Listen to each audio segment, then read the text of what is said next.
narasumber yang luar biasa dan Bapak Ibu, adik-adikku, sahabatku dari UMKM dan lain-lain ya, mungkin mahasiswa yang mendengarkan bisa kali ini. Tadi sebelum menyampaikan apa sih sebenarnya wisata-wisata yang dari Kota Metro, disampaikan bahwasannya Kota Metro tentunya berbeda dari daerah lain gitu ya. Daerah lain mungkin mereka mempertunjukkan keindahan alamnya, ada yang pegunungan yang luar biasa, laut, terutama di Lampung ya seperti itu. Kemudian ada juga danau seperti itu. Nah, bagaimanakah di Metro? Sebenarnya Metro ini tidak kalah penting, tidak kalah indah, tidak kalah pesona dan rasanya wajib gitu ya, luar wilayah, tidak hanya di provinsi tapi juga secara lingkup nasional hadir ke sini. Ya, Metro komitmen mulai dari pemerintahnya, kemudian beserta jajaran, Forkompimda, kemudian masyarakat di sini yang penting ingin menjadikan Metro mencapai visinya, yaitu dari mulai visi aja tampak di sini. Bahwasanya visinya adalah mewujudkan kota berpendidikan, sehat, sejahtera dan berbudaya. Maknanya bahwasanya ke depan dengan menjunjung budaya, kreativitas gitu ya, itu merupakan sokongan penting dalam mewujudkan kesejahteraan. Nah, apa saja sebenarnya upaya-upaya itu? Siapa saja pelakunya? Ya harus kita semua dan tidak ada satupun yang tertinggal. Ya, tentang gender, tentang difabel, kita semua ikut sertakan. Dan kalau tadi tanya tempat-tempat wisata, salah satunya di Pasar Payung, karena di sini tidak hanya elok tempatnya, kemudian cantik, kemudian menarik, tetapi di sini penuh ilmu yang mungkin tempat lain tidak ada. Ilmu di sini tidak hanya sekedar ngobrol, tidak hanya sekedar teori 1 + 1 2 gitu ya. Kalau di sini 1 + 1 mungkin bisa 100 gitu. Kenapa? Maknanya inilah sebenarnya literasi. Jadi orang banyak yang bertanya, ya literasi itu apa sih gitu. Literasi itu ya seperti ini.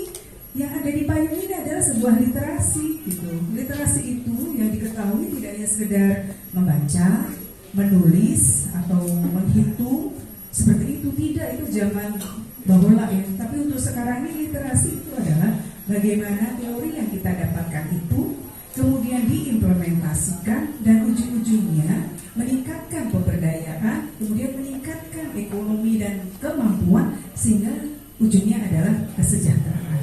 Di sini itulah pusatnya, salah satu pusatnya, dan di sini di Pasar Payung ini adalah tempat yang paling senior seperti itu ya, dan layak kiranya, terutama yang di wilayah kami di Kota Metro, mereka belajar di sini. Kemudian di provinsi juga saya yakin wajib juga untuk mengetahui ada apa sih di payung itu, dan saya yakin karena beliau juga pernah mewakili Kota Metro di event nasional beberapa kali, dan akhirnya beberapa tamu tingkat nasional pun hadir di sini. Dan ke depan juga nanti Mas Dharma akan menyampaikan bahwasanya akan ada event-event internasional. Nah, gitu. Kenapa harus jauh-jauh? Belajarlah di sini di payung ini. Itu salah satu tempat wisata, ya, tidak hanya sekedar wisata, tidak hanya sekedar elok secara fisik seperti itu, tetapi elok secara fisik di sini adalah jasmani, tetapi juga elok dari rohaninya gitu ya. Kemudian elok juga dari budayanya. Kemudian ada tempat-tempat lain di sini, beberapa tempat pasar-pasar kreatif ada di Pak Tejo, kemudian ada kemarin mungkin kita juga bisa akses di Rumah Informasi Sejarah, kemudian juga ada di Capipura gitu ya, itu milik pemerintah, kemudian di Batu, Sumbersari Batu, kemudian di beberapa tempat swasta juga ada di sana, Taman Metro Indonesia Indah, kemudian juga Taman Edukasi, banyak di sini. Tetapi kuncinya yang harus dibedakan dari tempat lain bahwasanya tidak hanya sekedar memuaskan secara jasmani, keindahan secara jasmani, tetapi kota kami mengharapkan di setiap tempat itu adalah merupakan tempat pembelajaran sehingga dampaknya adalah kesejahteraan. Mungkin itu. Ya, ya, beri tepuk tangan yang meriah. Ini dari jawaban dari Bu Silvi, wanita paling cantik di Kota Metro. Karena kebetulan kan istri dari Pak Wali Kota, jadi ya saya bilang paling cantik. Mohon maaf ya Bapak yang di belakang ya, jangan tersinggung. Oke, setelah dari Bu Silvi, saya pengen ke Mbak Ina. Mbak Ina, ini jauh-jauh dari Jakarta ya Mbak. Baru 2 hari Mbak ya di sini ya, dari kemarin ya, kita kemarin juga sempat ngadain kegiatan yang sama. Mbak Ina, apa sih yang Mbak Ina tahu tuh? Karena Mbak Ina selaku pengunjung juga lah, atau yang ikut berwisata di Metro. Apa sih Mbak Ina yang Mbak Ina ketahui tentang wisata di Metro? Boleh Mbak Ina? Oke. Ini adalah kali kedua saya kesini. Oh, udah kali kedua ya Mbak Ina ya? Kali kedua. Jadi pertama ini peresmian dari Pasar Baimi ini, itu kami ada program destinasi digital dulu dengan Genpi, jadi Genpi yang memang dari gerakan untuk pesan Indonesia dari Kemenparekraf. Kalau nggak salah pokoknya 28 Oktober 2018 ya. Jadi saya juga pas begitu tahu ini satu lokasinya itu ditaruh di sini, terus saya juga di share ada foto saya di situ. Oh, di sini, oke. Saya bisa nostalgia di sini berarti. Dan saya cukup bangga dan terharu juga. Maksudnya ini salah satu pasar, maksudnya yang untuk mewakili dari Kemenparekraf untuk melihat langsung gitu pas peresmian, dan ternyata sangat berkembang maju. Dan maksudnya dibandingkan dengan mungkin ada juga yang lain ya, destinasi digital itu ada yang kurang ya, tidak semaju ini, dan ini sangat menginspirasi, bahkan masuk dalam program Kick India kemarin Dharma itu benar-benar inspiratif, dan menurut saya bisa banget menjadi contoh-contoh dari daerah-daerah lain untuk membangun seperti ini, desa-desa seperti ini. Kampung kreatif ya. Kalau untuk destinasi itu memang kemarin saya nginep di Metro juga. Jadi sengaja pokoknya cobalah kita ekspor. Tapi memang kemarin belum sempat terlalu banyak. Jadi baru di Rumah Informasi Sejarah, terus ya saya keliling kuliner, terus juga melihat taman-taman kota itu bagus. Nah kemarin malam sempat diajak kulineran, makan seruit sama ikan baung. Nah itu wah, ada makanan kayak gini tuh, terus diajarin cara makannya, itu benar-benar menurut saya ini potensi salah satu subsektor ekraf yang bisa diangkat dari kota Metro. Kemudian saya juga sempat ke Dekranasda dan melihat di situ produk-produk ekrafnya itu sangat bagus-bagus, dan dan benar-benar bisa mungkin bersaing lah. Menurut saya itu produk yang bisa bersaing secara internasional, dan juga diceritakan itu juga sudah ikut pameran ataupun juga dijual di pameran di luar Lampung, dan sangat diminati sampai katanya habis terus. Nah itu menurut saya kita harus cukup berbangga lah gitu kalau produk-produk ekraf ini bisa menjadi salah satu bagian dari nantinya atraksi di event daerah dari suatu provinsi.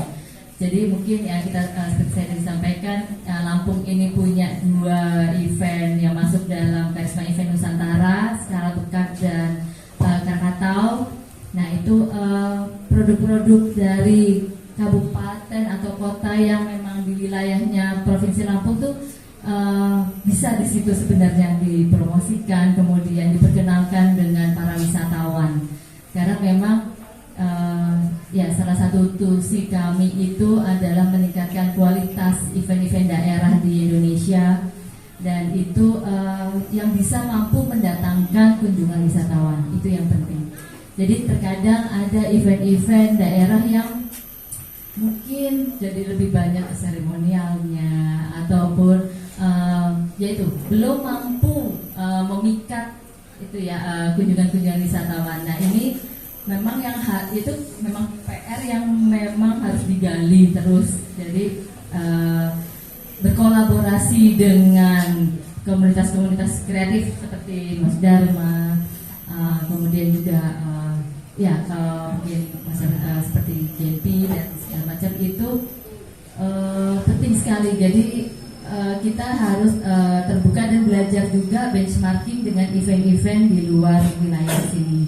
Itu karena ada beberapa yang bisa jadi inspirasi juga, bisa jadi contoh, seperti mungkin tahu ke DJ Culture Festival ya, terus kemudian juga ada F8 di Makassar, dan banyak lagi. Bisa juga dilihat di sosial media Kemenparekraf. Di situ bisa kita bisa mempelajari, melihat contoh-contoh event-event daerah di Indonesia mana saja yang bisa masuk dalam Karisma Event Nusantara. Jadi saya cukup senang ini berada di Lampung, tapi memang belum mengeksplor terlalu banyak. Nah, tapi ini salah satunya yang saya cukup bangga dengan kamu ini. Ya, terima kasih. Terima kasih Mbak Ina. Setelah dua wanita, karena memang ladies first terlebih dahulu, saya beralih ke yang paling ujung. Ini Mas saya, Mas Munir. Mas Munir, saya punya pertanyaan titipan sebenarnya dari Bang Dharma. Ini sebenarnya lebih ya. Ini gimana sih Mas Munir komentarnya untuk penampilan seni, kemudian tadi ada tampilan live lukis. Saya minta komentarnya Mas Munir deh, karena saya lihat tadi yang paling semangat salah satunya Mas Munir. Boleh Mas Munir komentarnya untuk performnya, kemudian lukisan-lukisan yang ada di sini, Mas. Halo. Siap, terima kasih Mas Rodri. Mohon izin Bu Wali Kota, Pak Kadis, Mas Dharma, dan Mbak Ina. Menurut subjektivitas saya, kota metro ini adalah kota yang ternyaman, teraman, nomor 1 di Provinsi Lampung. Tepuk tangan dong buat metro. Saya sudah sering kali berkunjung di seluruh 15 kabupaten kota se-Provinsi Lampung, dan juga sudah sering menginap, bertandang baik ke sanak famili, ke saudara dan yang lainnya. Metro menurut saya nomor 1. Yang kedua barangkali Kabupaten Pringsewu, tapi ini sangat subjektif ya Bu ya. Kota Bandar Lampung, Sibar dan Lambat dan seterusnya. Tapi yang jelas Metro nomor 1 untuk nyaman, aman dan lain-lainnya. Nah, hal ini menurut saya sudah masuk prasyarat sebagai sebuah destinasi wisata. Karena kan paling tidak wisata hari ini itu kan mesti fun, food, fashion paling nggak itu ya. Funnya sudah itu. Kalau ke metro itu nyaman, aman, tenang, ceria, gembira, bahagia. Ini fun. Orang ke metro itu fun, ya kan? Foodnya, kulinernya banyak. Tadi ada seruit. Padahal kota metro ini Bu Ina, ini adalah kota yang terlengkap etnisnya. Di sini campur baur. Karena kalau tidak salah, kota metro ini adalah kota tertua dan merupakan titik tengahnya Provinsi Lampung. Jadi katanya ada 7 titik tengah Provinsi Lampung ini ada di kota metro. Karena dulu adalah ibu kota Kabupaten Lampung Tengah. Metro ini begitu pemekaran menjadi Lampung Tengah dan sini menjadi kota Madia. Makanya kulinernya juga lengkap. Yang khas indigenous people, culture dan knowledge-nya itu ada yang asli Lampung, seruit, ya kan? Tapi juga ada makanan yang sudah trans antar etnis, antar suku. Contohnya nasi tiwul dan sambal belut. Mbak Ina belum mencoba kan? Halo. Gudegnya juga ada. Gudeg tahu saya di sana kan? Ya. Satenya juga ada, enak, ya kan? Terus apa lagi? Bebeknya juga banyak, yang di tepi sawah, yang di mana itu ada. Nah, ini foodnya juga lengkap. Fashionnya juga saya kira anak-anak muda sudah mulai tumbuh ya. Meskipun kalau bisa ini juga merupakan peluang. Kalau di Bali ada jogger, di Jogja ada dagadu. Nah, di metro mestinya ada apa? Belum lengkap ke metro kalau belum belanja oleh-oleh. Tinggal paling Bu Wali Kota, sepertinya metro ini mesti menciptakan satu ruang yang di situ bisa berkembang ekonomi kreatif dan UMKM seperti kawasan terpadu Malioboro gitu. Kan belum ya Bu ya. Tetapi kalau spot-spot sih sudah ada, tapi yang identik terus kemudian orang langsung menuju ke sana menjadi satu hamparan itu kan belum. Itu saya kira juga itu peluang, meskipun Masjid Taqwa, mohon maaf ya, Masjid Taqwa itu juga jadi salah satu destinasi kebanggaan Bu. Di Kota Metro ada Taman Merdeka dan Masjid Taqwa yang merupakan salah satu masjid terbagus kayaknya di Provinsi Lampung. Meskipun kayaknya perlu pengembangan Bu. Saya lihat beberapa kali bikin kolam ikan nggak jadi-jadi, ya kan? Bikin kolam ikan sudah ada air mancurnya, habis itu direhab lagi gitu ya. Sepertinya konsepnya belum matang. Tapi kalau dimatengin Bu konsepnya, dibikin taman ikan beneran yang mungkin bisa menghabiskan tidak banyak lah Bu. Kalau habis 5 miliar pasti jadi destinasi unggulan. Jadi ikannya sekalian yang ribuan, koi-koi yang gede itu. Jadi anak kecil apa orang lewat bermain itu pasti asik sekali. Itu kan di depan masih longgar tuh Bu, di pinggirnya apa itu. Daripada gagal bikin itu kan sekarang udah di ini belum ya? Saya belum nengok sih. Ya, ya itu.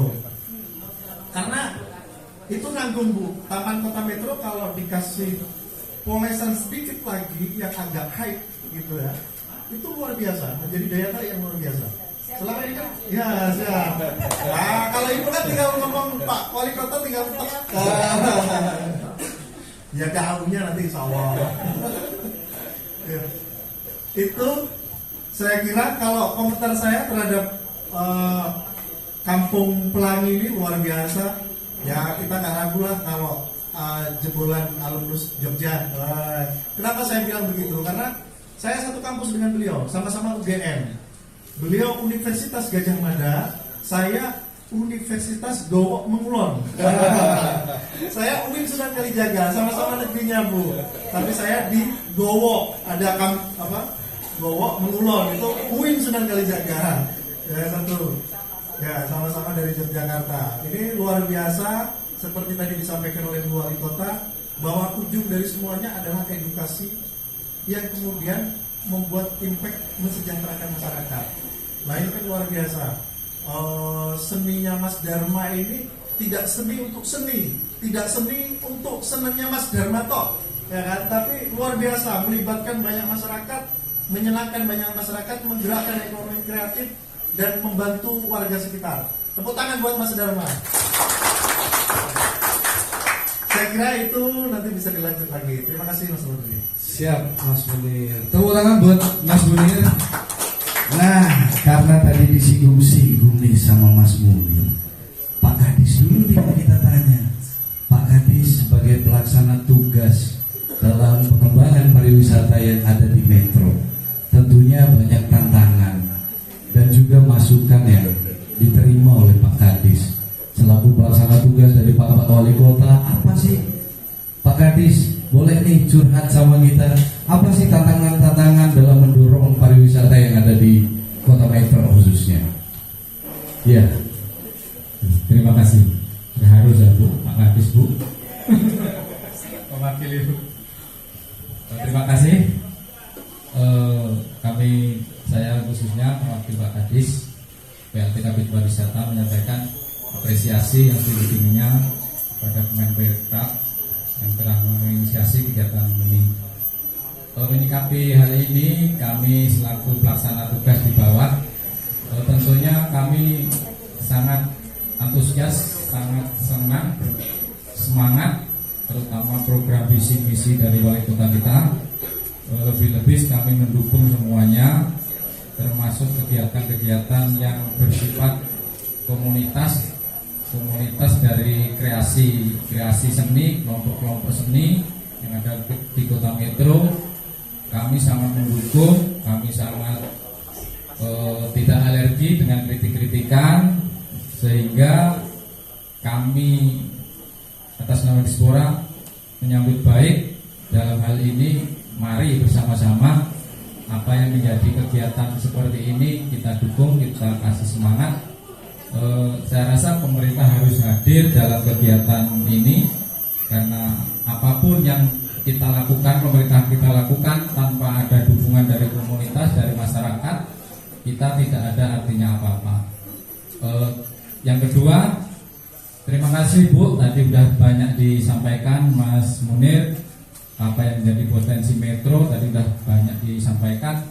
Kami hanya berharap dari Kemenparekraf, harapan kami ke depan ini kami mohon untuk berlanjut. Artinya apapun yang menjadi program dan kegiatan Kemenparekraf, kami Kota Metro siap mendukung.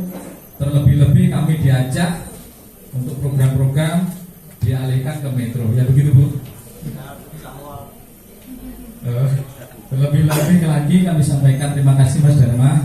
Selama ini banyak yang mendukung kegiatan pariwisata, walaupun banyak berdarah-darah dari Mas Dharma atas kreativitas yang dapat menggerakkan komunitas, sehingga ini menjadi potensi yang luar biasa. Kedepannya kami berharap kerjasama yang lebih baik lagi.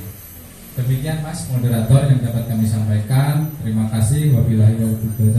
Wassalamualaikum warahmatullahi wabarakatuh. Waalaikumsalam warahmatullahi wabarakatuh. Ya Pak Kabit, berarti barusan saya bilang Pak Kadis itu semoga diaminkan ya. Bola ya. Oke, selanjutnya kita langsung saja ke Bang Dharma. Saya akrabnya Pak beliau Bang Dharma. Seperti yang sampaikan Mas Munir, beliau dari UGM. Kalau kata Pak Menteri, Pak Sandi, memang para pemuda itu harus pulang kampung dan membangun desanya. Kalau Indonesia mau maju, itu kata Pak Menteri. Jadi salah satu putra daerah apa ini Bang? Asli sini apa? Dari mana Bang Dharma? Lampung Tengah ya? Apa dari Lampung Tengah mau bangun metro? Dari Dauraman. Wah sih. Oke, boleh deh Bang Dharma, saya minta masukannya, terutama pertanyaan dari para peserta, pastinya adalah bagaimana cara mengembangkan ekonomi kreatif terkhusus untuk kota metro agar lebih bisa berinovasi lagi serta lebih menarik perhatian untuk para wisatawan. Boleh deh Bang Dharma dipaparkan deh. Assalamualaikum warahmatullahi wabarakatuh. Waalaikumsalam warahmatullahi wabarakatuh. Izin Bu Sinti, Mbak Ina, Mas Munir, Mas Parno, dan ini ada dua kadis, satu Pak Sudi, satu Pak Komarudin, dan Bapak Ibu yang hadir pada siang hari ini. Tentu saya senang sekali karena ketemu dengan Mbak Ina setelah 4 tahun. Kita Oktober mau ulang tahun Mbak. LDR dong Bang Dharma ya. Mudah-mudahan teman-teman Kemenparekraf datang lagi. Jadi 4 tahun yang lalu tentu suasananya berbeda. Belum ada gedung ini, belum musola, belum lantai 2, masih 8x8. Dan saya juga tidak menyangka karena dulu ketua Genpi juga belum Mas Wahid. Jadi waktu itu saya dihubungi Mas Dito Nofrizal karena saya 6 bulan bikin mural itu. Dia pantau saya karena saya dulu gerakin Damraman. Kemudian dia nawarin mau nggak bikin pasar. Ya sudah, saya dulu ngawur-ngawur aja. Nah, launching bikin pasar, kemudian Mbak Ina datang. Tapi setelah itu teman-teman pada mati pasarnya. Pasarnya pada mati, kami pasar kelima, 4 pasar mati di Lampung. Kemudian saya mulai berpikir, sebagai akademisi kan kita nggak boleh jargoni ya, bisa ujar nggak bisa ngelakoni gitu kan. Saya mulai memantapkan bagaimana kita belajar pemberdayaan. Karena kesalahan saya juga di Damraman, kita waktu itu 3 kabupaten rame, pecah, tapi SDM-nya nggak kurus. Artinya semua orang orientasinya uang. Nah, kampung ini kita tidak menempatkan uang sebagai prioritas. Meskipun pada akhirnya ternyata sekarang pergelaran kami sudah level 78 juta. Bahkan nanti di Rakornas Solo kita akan kumpul lagi ke teman-teman, dan sekarang Genpi Lampung jadi kiblat.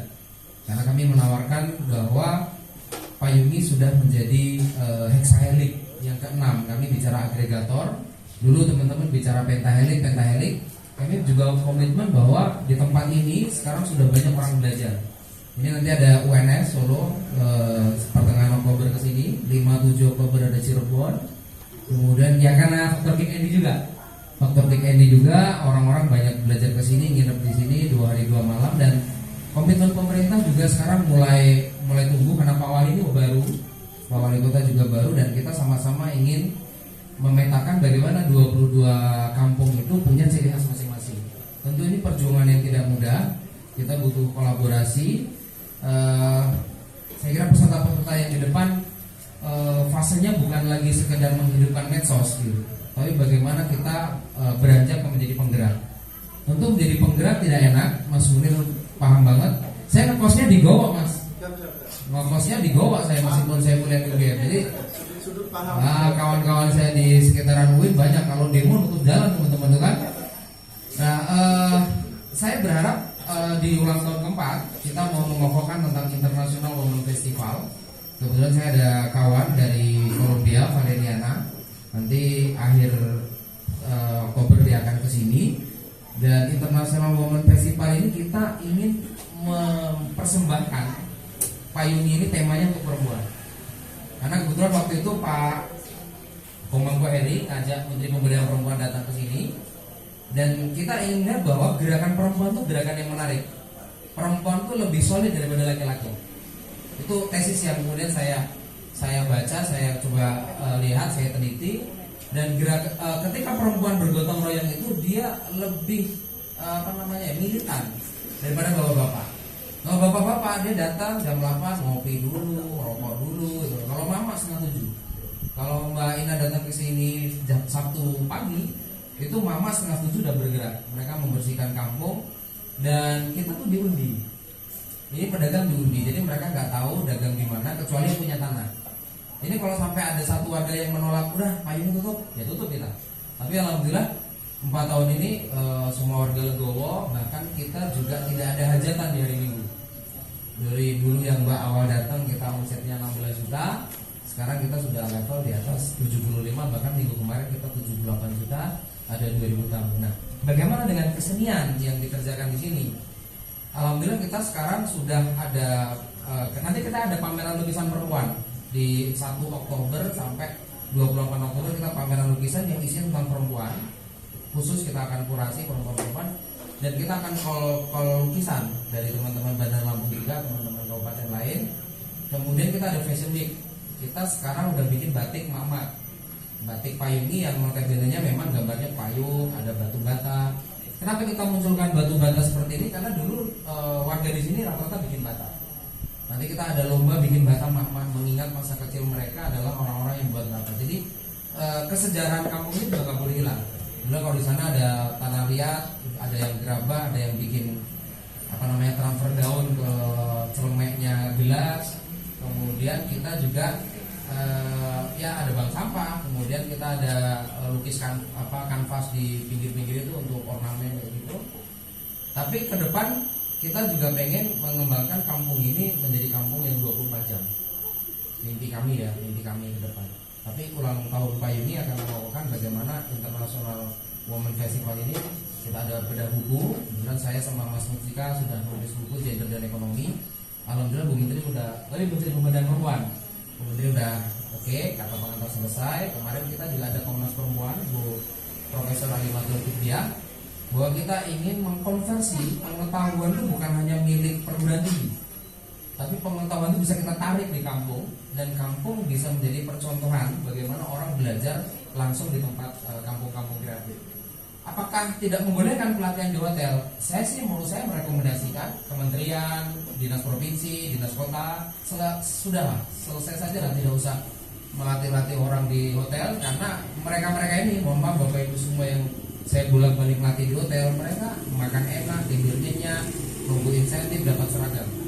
Gak apa-apa, insentif seragam boleh, tapi mestinya mereka ada suasana impresi datang berarti di sebuah kampung, sehingga mereka pulang bawa semangat empirisnya ada. Daripada saya berapa kali misal Keliwa kemarin kita sampai di tempat yang nyaman banget, pulang tidur karena enak banget gitu loh, dilatih di tempat yang nyaman, di hotel.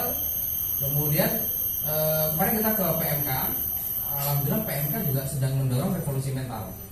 Nah, dari dana revolusi mental itu kemarin saya ke kementerian, dulu di zaman Mbak Puan itu ada 200 miliar, tapi tidak habis. Nah, sekarang tuh dikurangin sama Bu Sri Mulyani, tapi mereka akhirnya di akhir kepemimpinannya Pak Jokowi, mereka pengen cari revolusi mental itu seperti apa. Alhamdulillah kami dikurasi juga. setelah weekend waktu itu kita kemudian sama kementerian dianggap ada 6 hal yang ikut dalam capaian nawacitanya Pak Jokowi. Dan tahun depan mereka akan bikin program revolusi mental juga, di mana pada akhirnya SDM ini bukan hanya bicara wisata, tapi bicara kampung kreatif. Karena kami punya sekolah desa juga, mereka akan ngembangin BUMDes, mereka akan melihat bagaimana potensi kesenian kampungnya, mereka bagaimana akan mengembangkan kulinernya seperti yang disampaikan Mas Munir tadi. Tapi ini kerja super team, bukan Superman. Ini kerja super team. Kalau mama ini nggak gotong royong, ada hukumannya juga. Tapi sudah 4 tahun jadi habit, kami juga mendorong. Alhamdulillah Bu Sylvie ini keliling terus. Jadi saya melihat memang ada semangat yang mestinya juga ditangkap oleh birokrasi, oleh warga kreatif, bahwa kota ini bisa kita branding terus. Asal kita menyadari bahwa medsos kita juga ada dan memang berkembang, followernya banyak. Follower kami sekarang sudah 9.700 followernya Instagram Payung. Dulu waktu kami bikin Payung awal nggak nyampe 1.000 Mbak, ya nggak nyampe 1.000. Jadi ketika Mbak yang dulu datang, Instagram kami saya ingat belum nyampe 1.000. Nah sekarang ketika sudah 9.700 follower, ketika tamu kami 2.000 kan masuk akal. Nah kampung-kampung lain juga saya dorong begitu. Bagaimana tamu mau datang ke kampung Bapak Ibu jika kampung Bapak Ibu juga tidak dikenal? Instagramnya nggak keurus, Facebooknya nggak keurus, YouTube-nya nggak keurus, ya websitenya nggak keurus. Saya sedang mendorong di mana semua kampung ada website. Kalau kami udah punya, karena SDM kami punya Payungi ORG. Nah saya juga mendorong Pak Tejo ORG, kampung ORG semua. Nah, ini saya kira saya selalu dengan Pak Komarudin karena beliau bidangnya memang di tenaga kerja, tapi sekarang ke pemberdayaan. Kita nunggu kemudian Pak Suguni nanti bisa dorong di websitenya. Di Dinas Pariwisata kita dorong bagaimana popularisnya. Nah ini kerja super team. Itu saja yang bisa saya sampaikan. Terima kasih banyak. Assalamualaikum warahmatullahi wabarakatuh. Waalaikumsalam warahmatullahi wabarakatuh. Mohon maaf cepat-cepat ya, karena saya tahu pasti pada lapar. Jadi saya percepat saja. Mohon maaf. Oke.